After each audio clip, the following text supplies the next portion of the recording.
अस्सलाम वालेकुम भाई। वालेकुम अस्सलाम। नया दौर, नई टीम चल रही है। नया दौर? कौन सा नया दौर? वही दौर दौर चल तो रहा सर तब्दीली। T20 वर्ल्ड कप के बाद का मकसद है कि नया दौर का मतलब T20 वर्ल्ड कप हमारे लिए खत्म हो तब्दीली गया आ रही और है। हमने उसको अपने लिए ऐसा खत्म किया कि ऐसी तब्दीलियां कर दी कि सब अब वर्ल्ड कप को भूल गए और नई टीम में फंस गए। उम्मीदें कुछ की जा रही होती है हर जो है वो टूर्नामेंट के बाद जो है वो कहा जाता है कभी सर्जरी होगी, कभी कुछ हो कहता गई ना है, सर्जरी? कभी कुछ होता है, कभी कुछ होता है। हो तो और गई। जो होना होता है वो एक जो सेंसिबल नहीं, हमने बंदा जो है वो सोच रहा होता है वो उसके बिल्कुल बरखिलाफ एक बिल्कुल नॉनसेंस आ जाता है। सर्जरी हो गई और पहले भी होती रही है और वर्ल्ड कप के फौरन बाद सर्जरी होती है और वो हील होते होते होते वापस मर्ज जो है ना वर्ल्ड कप से पहले दोबारा निकल आता है। वो इस तरह का निकल आता है कि अभी तो सारे यंगस्टर्स को खिला लेंगे और बेतुका खिला लेंगे। मतलब सर्जरी होनी थी T20 में, कर दी ODI में, जहाँ नहीं करनी थी, जहाँ स्टेबल टीम खिलानी थी। ठीक है, वहाँ पे आप कोई एक आध दो लड़के नए खिलाते हैं, समझ में आता। अपने जो सीनियर्स हैं उनके साथ वो रहते, वो खेलते, वो समझ में आता। आपने पता नहीं कौन से डॉक्टर हैं हमारी क्रिकेट टीम के कि वो इलाज कराने आया, सर का पैर का इलाज करा के चला गया। उसके पैर का इलाज हो गया, वो जब जागा तो उसको पता चला ले पैर भी गायब हो गया। तो मतलब T20 में सर्जरी करनी थी, ODI में कर दी। कुछ सर पैर है, बड़ी कोई मुश्किल पूछता बड़ी है हद से बात इनसे। तो जो है वो ODI वापस आया था और आगे अपने ODI को लेके चलना था। सर ODI में आपका रिकॉर्ड अच्छा नहीं है। 2025 में आप सिर्फ 7 मैच जीते 17 में से, और वो भी आप होम कंडीशंस वाले जीते हैं। खैर टीम ODI प्रॉपर आपको पता है ना 50 ओवर का गेम है, और आपको याद होगा चैंपियंस ट्रॉफी में हम कितनी दफा 50 ओवर खेल ही नहीं पाए, बल्कि अभी आगे चल के बात जिन बढ़ेगी। प्लेयर्स का टेम्परामेंट कहा जाता है ODI का था, आपने उनको बाहर कर दिया। T20 का उनका टेम्परामेंट नहीं था, वो खेल रहे थे, और ODI का उनका टेम्परामेंट था या निस्बतन फॉर्म बेहतर थी, वो बाहर हो चुके हैं अब तो जो आए हैं वो बिल्कुल यंग टैलेंट। तो वो ये बात तो उन्होंने कर दी कि भाई यंग टैलेंट को मौका दे दिया। यंग टैलेंट अब यंग टैलेंट T20 में देना था। ये सारे जितने सिलेक्ट हुए हैं ना भाई, ये सारे T20 के प्लेयर थे, ये T20 में परफॉर्म करके आ रहे थे। लिस्ट ए की भी कोई बहुत अच्छी एवरेज नहीं आप मतलब। माँ सदाकत को देख लें, माँ सदाकत ने कहाँ परफॉर्म किया था एशिया कप में। ठीक है, आप उठा के देख लें फैसल अकरम तो खैर पहले भी खेल चुके हैं। आप शुमाइल हुसैन को देख लें, शुमाइल हुसैन ने तो अभी कहीं परफॉर्म ही नहीं किया। काज़म ट्रॉफी का पहला सीजन खेले हैं वो तसल्ली वाला, इससे पहले 2024-25 में खेले थे लेकिन वो परफॉर्म नहीं कर सके थे। और इसी तरह अब्दुल समद, वो T20 के परफॉर्मर है। और एक नाम तो हैरान कौन कर गया कि शायद कराची में भी कोई नहीं जानता होगा, वो कराची से खेलते हैं। तो थोड़ा लोग एक दूसरे से ही पूछ रहे थे, मैंने तो गूगल से भी पूछा, वो भी नहीं जानता। उसने हसीबुल्ला का नाम दे दिया, उसने रोहिल नज़ीर का नाम दे दिया, बिस्मिल्लाह खान का नाम दे दिया, लेकिन नाम नहीं बताया था उस खिलाड़ी का, नहीं बताया जिसको PCB ने सेलेक्ट कर लिया। तो ये इतने अरसे से तो वैसे ही हमारे पास जो कंटेंडर चल रहे थे वो हसीबुल्ला टीम में आए और बाहर भी हो गए, 7 बेग हैं, रोहिल नज़ीर का नाम आता रहा, हसीबुल्ला तो टीम में आके बाहर हुए। वो तो मतलब उसके बाद आउट ऑफ नोवेयर जो है वो अब गाजी गौरी जो है हमने वो गाजी गौरी ऐसे लॉन्च कर दिया जैसे गाजी मिसाइल है। गाजी और गौरी मिसाइल की तरह जो है उनको लॉन्च गाजी गौरी जो है, जो भी है ये मिसाइल हैं, जो भी हैं, इनका पता भी नहीं चल रहा। शुमाइल हुसैन का तो पता चल गया कि तलत हुसैन के साहबजादे हैं। तलत हुसैन भाई ने जो है वो फुल एंड फाइनल वाली पर्ची अभी लगा दी। अभी नहीं लगानी थी पर्ची, लगाते पर्ची के बगैर तो कोई खेलता नहीं है। ठीक है, लेकिन मेरिट पे लाते उसको डोमेस्टिक और थोड़ा सा और खिला लेते, थोड़ा रगड़ा लगवा लेते, फिर पर्ची भी लगा लेते। किसने मना किया पर्ची ना लगाने से? पर्ची के बगैर तो हमारे यहाँ कोई आता ही नहीं है। मोहम्मद यूसुफ भी पर्ची के साथ आया था बेचारा। मतलब कभी हमारे यहाँ जो है वो कुछ चीज़ों का बिल्कुल वही बात है ना कि अप्लाई करना होता है कहाँ और कहाँ कर दिया तो वो इररेलेवेंट तो रहा हूँ, इलाज कराना आया था सर का, कर दिया पाँव का इलाज। जो है वो यंग फोबिया भी कभी कभी हो जाता है ना, यंग टैलेंट फोबिया, उस टाइप का लगता है कुछ हो बिल्कुल गया। यंग खिलाती है टीम। तो फरहान ने नहीं खेला डोमेस्टिक वहाँ। से बेसिक बात ये थी कि आप डोमेस्टिक के परफॉर्मर्स को मौका देते, जो डोमेस्टिक में परफॉर्मर है उनको आप लाएं, वो आप कर नहीं रहे मेरिट पे। आप मुझे बताएं, जैसे सुफियान मुकीम अभी भी सेलेक्ट नहीं हुए, सुफियान एक मुकीम अनहोनी सी सेलेक्ट बात नहीं है। हुए। आप मुझे बताएं कि बैटिंग में कामरान गुलाम कहाँ चले गए, तैयब ताहिर कहाँ चले गए, जिसपे आपने इन्वेस्ट किया था ना। आपने इन्वेस्ट किया था, हमने तो नहीं किया था। साइम पे अच्छा खासा इन्वेस्ट किया है आपने, उसकी साइम। अभी अभी आते हैं साइम पे। सऊद शकील को आप कहाँ पोर्ट्रे कर रहे थे और कहाँ लेके आ गए हैं अब आप उसको। भाई आपको 50 ओवर खेलने होते हैं। आप उसको देखो आप मुझे अच्छा एक सवाल का जवाब दो आप पहले, सबसे पहले तो एक सवाल का जवाब। वनडे खेल रहे हैं हम, 50 ओवर हम खेल नहीं पा रहे, ठीक है।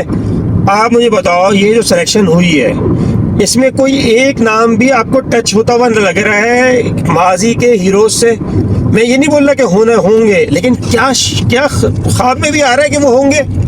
इंजमाम कोई हो सकता है इसमें से मोहम्मद यूसुफ कोई हो सकता है, सईद अनवर कोई हो सकता है, बात जावेद मिर्जाद या सलीम मलिक कोई हो सकता है, इजाज अहमद कोई हो सकता है। होने को हो सकता है, लेकिन अभी तक कोई ऐसी किसी की कोई परफॉर्मेंस सामने नहीं आई, और ना ही इंटरनेशनली अभी कोई खेला है इतना ज्यादा। बात ये है ना कि आप इंटरनेशनल में आएंगे तो फिर पता चलेगा क्या कितना जो है वो नहीं। है दमखम है, लेकिन बात मसला ये है कि ज्यादती इन लोगों के साथ भी है, इन लड़कों के साथ भी है, बात जब ये है आप ना इतनी कि- जल्दी उनको एक्सपोज कर दोगे लॉन्गर फॉर्मेट के लिए। यही मैं कह रहा हूँ आप कि- शॉर्टर फॉर्मेट में फिर भी आप जल्दी खिला सकते हैं, आप लॉन्गर फॉर्मेट में आप इतनी जल्दी खिला रहे हैं, अभी कंसिस्टेंट परफॉर्मेंस नहीं है, और फिर अगर नहीं परफॉर्म कर पाए तो फिर आप क्या करेंगे? नहीं यही होगा। अभी देखना ट्विस्ट तो आएगा अच्छा, ही। एक मजेदार सा एक इसमें एस्पेक्ट है, मेरा एक स्टैट्स देखा, तो वो उसमें जो है वो ये था कि न्यूजीलैंड की जो करंट टीम है उसकी एवरेज एज कोई 29-30 के आसपास है सबकी तकरीबन।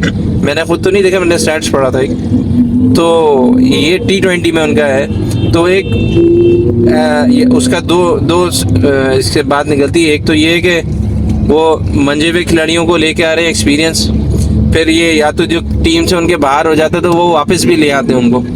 ये नहीं होता कि हमारे यहाँ तो जो जाता है वो वापस नहीं होता, और कुछ है वो जाते ही नहीं है वापस डोमेस्टिक में। मैं न्यूजीलैंड या उस मतलब पे- एक मिक्स आप देखिए, मैं लेके तो चलते बहुत हैं ना, अरसे से- ये चीज नहीं मैं है तो कि एक बिल्कुल ही बहुत- यंग टैलेंट बहुत- डाल दिया लॉन्गर फॉर्मेट में। बहुत अरसे से मैं एक बात कह रहा हूँ। आप टेस्ट के साथ आप अपनी अलाइनमेंट देखें, आपके टेस्ट टीम एक है, आप उसमें से कितने प्लेयर ओडीआई में है? बात अगर वो बहुत लंबी चली जाएगी, हम अगर सिर्फ ओडीआई स्क्वाड पे भी रहें।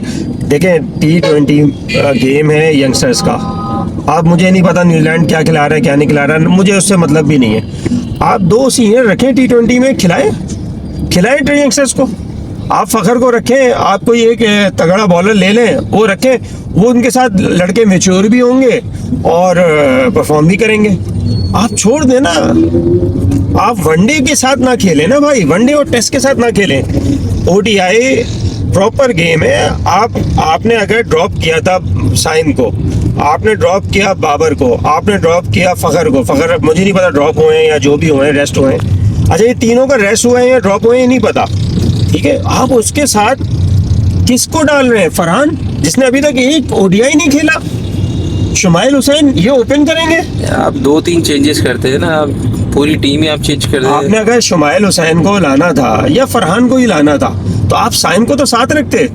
कहाँ गया इमामुल हक, कहाँ गया अब्दुल्ला के शफीक? साथ तो ज्यादती है। अब्दुल्ला शफीक का मसला नहीं, ये है, मैं वो ये नहीं कह अब्दुल्ला रहा, शफीक मैं तो ये नहीं कह रहा सही है वो आप गलत लेकिन है। इन्वेस्टमेंट कर रहे आपने थे इन्वेस्ट किया है ना, और आप बना रहे थे, और आप उसको आपको पता है अगला जो है वो बाबर आमिर आजम बना सुहेल रहे थे, आप उसको। और आपको पता है आमिर सुहेल और सईद अनवर से ज्यादा अच्छा रिकॉर्ड फखर और इमाम का है। नहीं, इमामुल हक तो उसके साथ जाती है, उसके साथ देखिए, tag- हमने उसको बोला था tag पर्ची लगा- की। ठीक है, वो पर्ची ठीक है होगा, लेकिन उसने परफॉर्मेंस दी थी, और उसके साथ जाती यही हुई कि उसको बहुत ज़्यादा वो टैग का शिकार हो गया। उस वजह से उसके साथ जितनी भी परफॉर्मेंस करता रहा वो उसकी नेगलेक्ट होती रही, और जो है वो जो समझ लें कुछ लोग जो ज़्यादती का शिकार हो गए दोस्ती यारी के चक्कर में, वो उनमें एक फ़खर जमान भी हैं और एक इमामुल हक भी हैं। नहीं, फखर जमान तो दोस्ती यारी फ़खर के अलावा जमान ही इस था। तरह के फ़खर जमान ने कुर्बानी दी अपनी पोजीशन की, और वो कहते रहे कि मैं किसी भी नंबर पे खेलने को तैयार हूँ, वो खेलते रहे 5वें 6ठे नंबर पे भी यार खेला वो तो उन्होंने। सिंसियर है पाकिस्तान के साथ ना। जगह खाली की कि ओपनिंग स्लॉट पे जो है वो उस वक्त के कप्तान और किंग और जो हमारे बाबर आजम है वो खेलें। फ़खर ने अपनी कुर्बानी दी, लेकिन फ़खर की जो आइडियल स्पॉट थी वो जब परफॉर्मेंस और उसकी हुई है और रही है starting from the initial champions trophy, वो ओपनिंग स्लॉट थी। फ़खर को आपने जो है फ़खर को आपने एक दिन भी किंग नहीं माना, ठीक है। एक दिन भी आप अगर उसको किंग मान लेते ना, तो जो किंग था उससे कई गुना बेहतर परफॉर्म करता। बहरहाल T20 में तो खैर आप इम्पैक्ट ही देखते हैं ना, आपने इम्पैक्ट उसका देखा नहीं, इतना बड़ा इम्पैक्ट। ओडीआई के टॉपिक पे वापस आते हैं, तो इसमें जो इंक्लूजन हुआ है ना बाबर आजम और साइम अयूब का, ये इंतहाई डिजास्टर है, ठीक है। एक्सक्लूजन जो हुआ है बाबर आजम और साइम अयूब का, ये इंतहाई डिजास्टर है और ये हो ही नहीं सकता था। आपने अपनी टीम को और बेहतर करना था। ओडीआई आप अच्छा नहीं खेल रहे हो, आपने बेहतर करना था। आपने इसमें सऊद शकील को, कामरान गुलाम को, तैयब ताहिर को डालना था या इमाम अब्दुल्ला शफीक को डालना था, उनसे टीम बेहतर होनी थी। 5 नाम मैंने अभी दे दी, इनमें से मैं ये नहीं कह रहा कि इनमें से कौन होना चाहिए, लेकिन इनको आपने इन्वेस्ट किया था तो इनसे रिटर्न आना था। आपने इनको साइड कर दिया है बिल्कुल। जो चीजें ओडीआई में नहीं होनी थी T20 में होनी थी ना, बेसिक बात ही हुई है। इन्होंने जो वो उठा के उसके बाद आपने बैट्समैन खिलाए कितने? आपने अगर आप जेन्युइन बैट्समैन देख लें तो आपने सिर्फ फरहान और शमाइल हुसैन को सिलेक्ट किया है as a batsman. Rizwan wicket keeper batsman है, सलमान अली आगा ऑलराउंडर की फहरिस्त में आता है। आप क्रिकेट इन्फो उठा के देख लें, बॉलिंग वो करते हैं, वैसे बॉलिंग तो करते हैं। काउंट उनका टूर्नामेंट में शायद 2 ओवर कराए उन्होंने। काउंट उनका उस कैलेबर के बैट्समैनों में नहीं होता जिनका नाम मैंने अभी थोड़ी देर पहले लिया था। नहीं, जो भी है वो जब ठीक है, ओडीआई में उनकी परफॉर्मेंस भी बेहतर है, मिडिल ऑर्डर बैट्समैन है, लेकिन साथ में बॉलिंग, अब शायद ये कि आप वो कप्तान नहीं होंगे इस ओडीआई में, हो सकता है उनसे बॉलिंग करा ली जाए। खुद तो एज अ कैप्टन वो बॉलिंग नहीं कर रहे। टीम की सिलेक्शन उस मायने में तो समझ में आ रही है सिर्फ कि आपने उठा के गुस्सा T20 का वनडे पे मार दिया। साइम अयूब की हालांकि रिसेंट परफॉर्मेंस जो लास्ट ऑस्ट्रेलिया अगेंस्ट अफ्रीका अच्छी परफॉर्मेंसेस है, अच्छे स्कोर्स किए हैं। साइम ने सेंचुरी भी की थी, आई थिंक।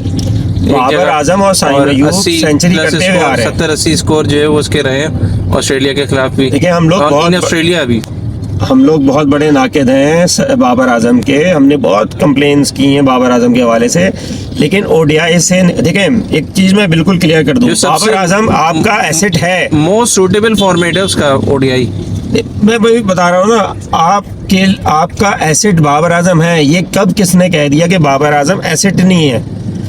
आपने जितनी इन्वेस्ट किया है और जो आपका कैलिबर है बाकी बैट्समैनों का, उसमें सबसे बेहतर है, लेकिन वो ओडीआई और टेस्ट के लिए है, T20 के लिए हरगिज नहीं था, ना है होगा, ठीक है। वो कैप्टन नहीं था कभी भी, ना हो सकता है शायद आगे चल के कैप्टन बने वो, मतलब कैलिबर वाइज, लेकिन वो ओडीआई और टेस्ट का बैट्समैन है और आपको खिलाना है उसको और उसको कॉन्फिडेंस देना है। ओडीआई तो है ही है, ओडीआई तो स्टिल टेस्ट में वो नहीं है, टेक्निक वाइज बहुत अच्छा नहीं है होता, टेस्ट में फंस जाता है, लेकिन ओडीआई तो सबसे बेहतर उसका फॉर्मेट है, ठीक है। और साइम अयूब वो तो आपको ऑस्ट्रेलिया में जिताता हुआ आ रहा है, तो ये दोनों तो बाहर हो ही नहीं सकते थे। आपको मजीद स्ट्रेंथन करना था, जो लोगों को डालना था। बहरहाल के साथ आप रखते हैं कुछ यंग को, ठीक है, तो जो है वो बेहतर रहता है। और उसके बाद उनको यंगस्टर्स को डालना था, जिन यंगस्टर्स ने ओडीआई में या कुछ लोग हैं जो, कुछ लोग तो वो हैं जो कि खराब परफॉर्मेंस के बावजूद, हमारे यहाँ मसला ये है कि कप्तान बना दिए जाते हैं तो वो तो मैंडेटरी हो जाते हैं, परफॉर्मेंस हो या ना हो। सलमान अली आगा एक सीरीज चलो ठीक है उन्होंने की परफॉर्मेंस, लेकिन वो T20 में जो है वो एक कौन सी सीरीज में कॉम्बिनेशन में जो होम सीरीज थी जो भी थी, तो मैंने उसी सीरीज के शुरू में कहा था ये चले हुए कारतूस हैं। तो अब जो भी है वर्ल्ड कप में नहीं खेलेंगे, वर्ल्ड कप में जो है उन्होंने वो स्पॉट रखी और उनकी वजह से वो कॉम्बिनेशन आउट रहा। वो तो आप छोड़ ही देना, जो भी है पहले इसी तरह अभी आप जो है वो शाहीन शाह को कौन एक्सपेक्ट कर रहा था, लेकिन मसला ये है कि वो मजबूरी के कप्तान है। वो शाहीन शाह की जो परफॉर्मेंस चल रही है या जिस देखें, वो लगता है कि बॉलिंग करना भूल गए, एक मैच में करते हैं अगले मैच में भूल जाते हैं कि क्या करना है। मैं आपको क्लियरली बता दूं, इस वक्त कैप्टन सिवाय रिजवान के और कोई डिजर्व नहीं करता, ठीक है। हारिस रऊफ जो है वो 4 ओवर के बॉलर नहीं थे। एक मिनट रुक जाए, 1 मिनट हारिस पे आते हैं, 1 मिनट रुक जाए, हारिस पे आएंगे। फखर जमान आप T20 का कैप्टन बना दें मेहरबानी होगी, और रिजवान को टेस्ट और वनडे का रहने दें। शायद सऊद शकील अभी आप बस अगर डिजर्व खैर- करते, आप उसको पॉलिश करते, तो सऊद शकील की सूरत में आपको बहुत अच्छा कैप्टन जल्दी मिलता। होगा फखर जमान को। अब तो खैर आप बात ये है कि पहले से सलमान आगा को लेके चल रहे हैं, ये आपको सोचना पहले था। फखर को तो आपने डिस्टर्ब करके रखा है, फखर को तो आपने किसी हैसियत में रखा नहीं ना। तो अब एकदम से एक इनिंग के बाद तो खैर आपका कप्तान चेंज नहीं, वो लेकिन लॉजिक मेरी आज की नहीं है, बहुत पुरानी है भाई। ये तो मैं एक अरसे से बोलता आ रहा हूँ, फखर वाहिद आपका बैट्समैन ऐसा है जो हार्ड हिटिंग कैलिबर वाइज है, ठीक है, और वो ऐसा बंदा है जो अपने आप को हर नंबर पे खिलाने को तैयार है। तो उसके साथ अगर यंगस्टर्स एडजस्ट होंगे तो वो यंगस्टर्स को मौका देगा, ये बाकी मौका नहीं देने वाले बाकी फखर के अपना अलावा। बाकी तो चाहते हैं कि हमारे रन्स बन जाए, कुछ हमारा स्कोर बस। बन जाए ऊपर से आके, हमें आपको मौका मिल जाए। लीडरशिप चाहिए ना। पावर प्ले में हम खेल रहे हैं। लीडरशिप आपको सरफराज दे सकता था, लीडरशिप आपको यूनुस खान दे सकता था, लीडरशिप आपको इंजमाम दे सकता था, और अगर उसके बाद कोई मुझे नजर आ रहा है तो वो फखर है। यह रिजवान में थोड़ा बहुत है, रिजवान भी बहुत ही सेल्फिश खिलाड़ी है, माजरत के साथ बहुत ही सेल्फिश खिलाड़ी है। कुछ जगहों पे आपको सेल्फ परफॉर्मेंस भी तो आ जाए, आपकी इंडिविजुअल परफॉर्मेंसेस भी तो नहीं आ रही। लोग कहते हैं कि वो ठीक है सेल्फिश, भाई खैर हम, साहिबजादा फरहान ने भी किया, ठीक है वो ठीक है किसी हद तक है, लेकिन आप उस स्ट्राइक रेट से बाकी भी तो खेल रहे हैं, बाकी खेल रहे हैं अगर उस स्ट्राइक रेट से तो बात ये है ना कि आपकी कलेक्टिवली टीम परफॉर्मेंस हो फरहान के जाएगी। अलावा परफॉर्म किया किसने? तो मैं तो कह रहा हूँ फखर ने 160 की ओवरऑल स्ट्राइक रेट रहे, ओवरऑल स्ट्राइक रेट उसकी वर्ल्ड कप में। सवाल ये है अगर ना उस कि- परफॉर्मेंस से कोई और भी खेल जाए मान- तो एक कलेक्टिव परफॉर्मेंस बन जाए टीम की वो। मान लेता हूँ कि फरहान सेल्फिश प्लेयर है थोड़ा बहुत, लेकिन मसला ये कि उसके अलावा था कौन? और फखर को आपने बाहर किया हुआ था, ठीक है, एक इनिंग नहीं है फखर की, उसने 16 बॉलों में 25 भी किए हैं जब उसको वो मौका है। मिला पहले मैच में, ठीक है। बहरहाल इसको 2 शॉट करते हैं, वो बहुत लंबी हो हारिस जाती है। रऊफ भी खैर हो गए, वो हारिस 4 रऊफ ओवर select नहीं हो गए। कहा जा रहा था, 4 ओवर नहीं होते उनसे, वो उनसे 10 4 ओवर कराएंगे। हाँ, उनसे 4 ओवर कोच से कराए नहीं जा रहे थे, कोच की नज़र में वो वर्ल्ड कप में गिरा दिए गए थे। मतलब वर्ल्ड कप जैसे टूर्नामेंट में 4 ओवर नहीं कराए जा रहे थे जिस बॉलर से, उसको आपने बांग्लादेश सीरीज में ले लिया। यहाँ पे भी तो आप यंगस्टर्स खिला लेते, आपने क्यों नहीं किसी यंगस्टर को मौका दिया? खैर आते हैं बॉलर्स हमारे पास, जाते हैं वापस और देखें क्या होता है। लेकिन रीसेंट फॉर्म जो बता रही है वो देखें, जो इन जहादात इन खान इन है। यंगस्टर्स की भी जो रीसेंट फॉर्म है, हम उतने उसके ज़्यादा बात नहीं की। रीसेंट फॉर्म जो वो इंग्लैंड लायंस के खिलाफ चल रही थी अभी सीरीज, तो उसमें कोई खातिर खा परफॉर्मेंस बहुत नहीं है। शुमाइल ने एक इनिंग खेली है 57 की, लेकिन उसके बाद नहीं, वो तो सीरीज आप पूरा बढ़ के आए हैं। वो T20 थी, वो उसमें कुछ भी इनकंसिस्टेंट था। नहीं हुआ।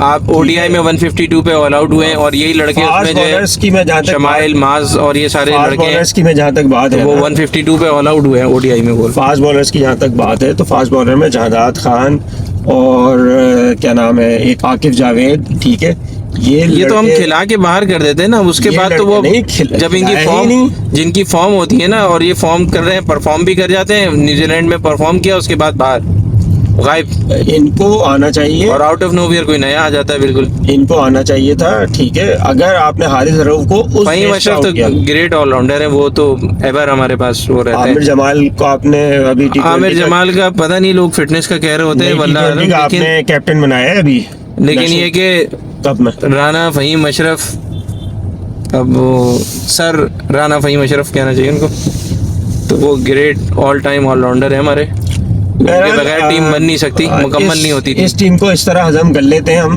कि बांग्लादेश के खिलाफ सीरीज है, शायद कुछ कर जाए, बस वही है ना ये।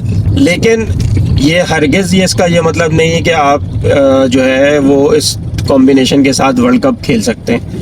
आपको ला महाला ये एक मतलब या दो सीरीज- अगर आप क्या समझते हैं, इस सीरीज में जो है शाहीन शाह अच्छी परफॉर्मेंस दे देंगे, फहीम अशरफ अच्छी परफॉर्मेंस दे देंगे, फिर अगली सीरीज भी, अगली सारी सीरीज खेलेंगे वो, 2-4 सीरीज तो ऐसे ही खेलेंगे। होता है हमारे यहाँ कौन सा, आपने अभी तो बात की, कप्तान भी जो है वो रहेंगे। सलमान अली आगा ने वर्ल्ड कप से पहले परफॉर्म किया, उसके टीम बाद जीत जाएगी बांग्लादेश के खिलाफ, कप्तान भी रहेंगे, बहुत अच्छा हो जाएगा कि सीरीज जीत गए। ऐसे ही होता है वैसे हमारे जीतना इतना आसान नहीं होगा, वहाँ पे भी टफ होगा उनकी बांग्लादेश की कंडीशन में। जी बिल्कुल ऐसा ही है। बांग्लादेश में ही है ना सीरीज, बांग्लादेश में ही है, इसके बाद तो- 2 सीरीज है पाकिस्तान में, जिसमें ऑस्ट्रेलिया से भी एक सीरीज है। लेकिन चलें, बहरहाल देखते हैं इस कॉम्बिनेशन के साथ आप नहीं जा सकते। बस अनफॉर्चुनेट है कि मेरिट हमारे यहाँ उस तरह नहीं है, अनफॉर्चुनेटली। चले चलो ठीक है। मेरिट तो Next. ना है और ना ही होगा हमारे यहाँ। तो ऊपर नहीं है तो further नीचे इस तक पे ऐसे बात ही चलता करते हैं। रहेगा। ऊपर से और नीचे एक ही सिस्टम चल रहा है। बिल्कुल ऐसे ही। चले चलिए, अल्लाह हाफिज़।